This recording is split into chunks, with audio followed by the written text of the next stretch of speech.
Bienvenue dans Lecture en zigzag, la chronique où les livres sérieux passent à la moulinette d'un regard pas toujours sérieux. Imaginez les rives du fleuve Tigre en Irak.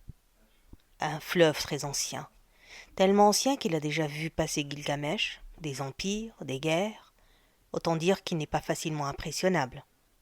Et pourtant, une jeune fille tombe amoureuse, rien d'extravagant, juste un élan de vie, sauf que voilà, hors mariage.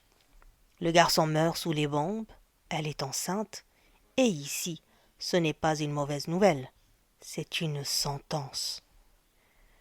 Donc sur toi se lamente le tigre, Emiliane Malfatto raconte cette histoire sans expliquer, sans justifier, sans adoucir.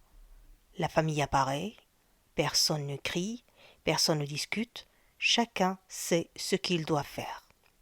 La tradition. C'est pratique, ça évite de réfléchir. Même le fleuve prend la parole.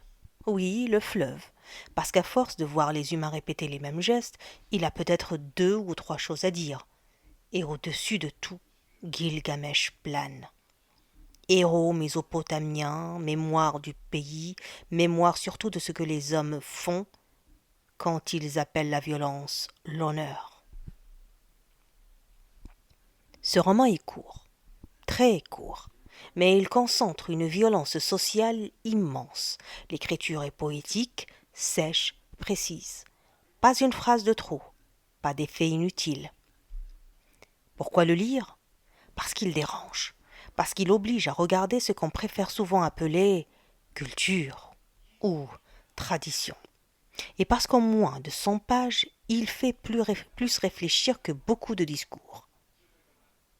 Que sur toi se lamente le tigre, un roman qui ne cherche pas à plaire.